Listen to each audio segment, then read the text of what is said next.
Boom shakalaka bang bang.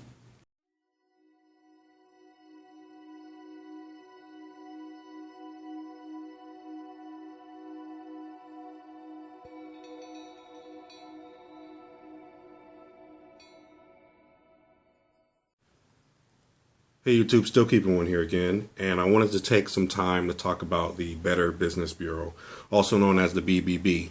I was interested in how they operated.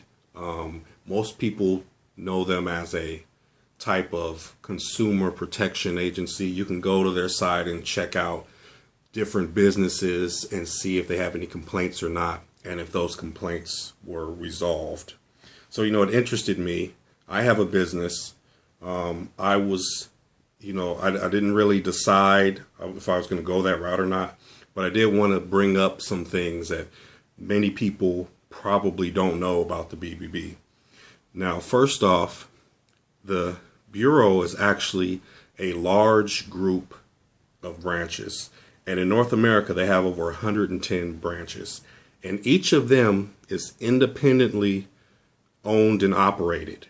So it's not one group that you're going to. Now, those groups, that 110 plus branches, are overseen by a group called the Council of Better Business Bureaus. Now, they say they are there to maintain the integrity of the entire process.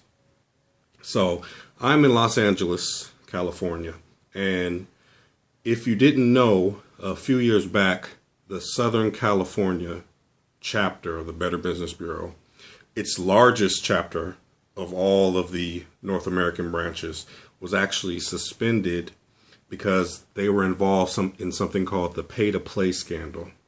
Now, you probably have seen different businesses that are quote unquote BBB accredited. That means the BBB grades them on the standards that they have listed, that they give the businesses and tell them how to get certain grades. And then they're judged on those facts and they come up with a grade. It's a letter grade from A plus down to F, grade like school grades.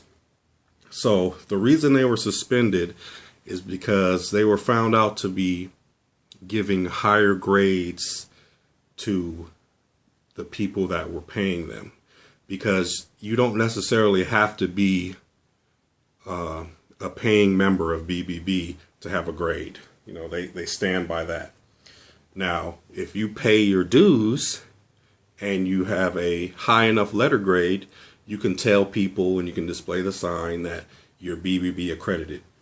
Now, what they were caught doing is giving businesses higher grades as soon as they started paying their dues. And, that's not really ethical, but, they also, that's how they make their money. So all these businesses are paying annual dues to the BBB. And I looked into it. If right now, if I wanted to become BBB accredited, it would cost me $475 a year plus other fees. There's more fees than that. And it goes all the way up to over $11,000 a year for larger businesses, and in the whole range in between that. And these fees are paid to them on an annual basis. So they tell you it's a monthly fee. They say this is how much per month it is, but you have to pay it 1 year at a time. And they also call it an investment. So I would be giving them a $475 investment to be accredited by them. So I got some notes here. One thing that I was drawn to is their image of being a consumer protection agency, when they're not affiliated with any government program at all. They're a private business. And what bothered me was I didn't see how they could be pro-consumer when 100% of their revenue, which is over $200 million a year, comes from businesses paying their dues. Now, one other thing that I didn't really like is the grades. You may think when you see a Better Business Bureau grade that that is the grade that business received based on all the aspects of the business.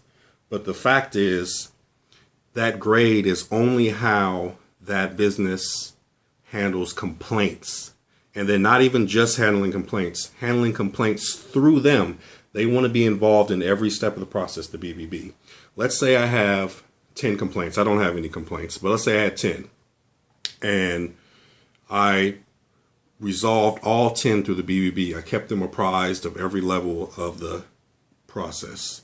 And all those 10 people were satisfied with the outcome. Then I would get my A+ rating. I would keep that.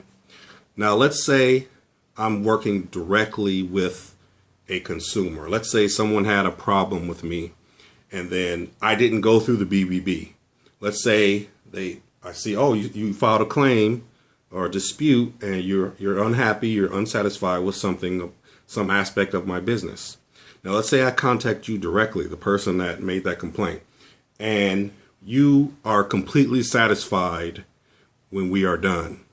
That does nothing to raise my grade with the BBB. That actually lowers my grade because they're not grading how the business handles complaints. It's how it's handling the complaints through the BBB site and its process. If you keep them out, if I deal directly with you and you're 100% satisfied, my grade still goes down. That's something else that I didn't really appreciate. Especially, being a pro-consumer entity, if the consumer's happy, I would think that's good enough, but it's not for the BBB. Now, let's say my grade is lowered for various reasons. There are 16 reasons they base your grade on. If it gets too low, then my accreditation gets canceled. It means I'm not accredited by them anymore, which means they don't receive the annual dues from me anymore. So they actually have a reason to keep my grade high. And I'm not saying they're doing that. That's something the Southern California chapter was doing. But, it seems to me that could very easily happen to other branches. I don't know that it is, but it got so bad here with the Southern California BBB that they were even accrediting fake businesses as long as the people paid their dues. They even gave an A- to a fake business called Hamas, the same as the Hamas we all know. And that was a fake business, and they gave them an A- because they paid their dues. Now, look at my notes here. Oh, another thing. You cannot post anything anywhere that could be construed as negative toward the BBB. So by posting this video, if I were BBB accredited, I would lose my accreditation. And these are just questions I have and thoughts I have, but it would be enough to cancel my accreditation with them. They don't like any type of negative light aimed toward them whatsoever. And, they have that right. They are a private business. Like I said, they're not affiliated with any government agency, but they actually play on the fact that many people do think they're somehow connected to the government. And they even say that in their own blog, that they know that is the feeling people have. But, that's not necessarily true. It's not true at all, actually. So, these are just some questions I had. What are your thoughts on the BBB? Is the BBB a racket?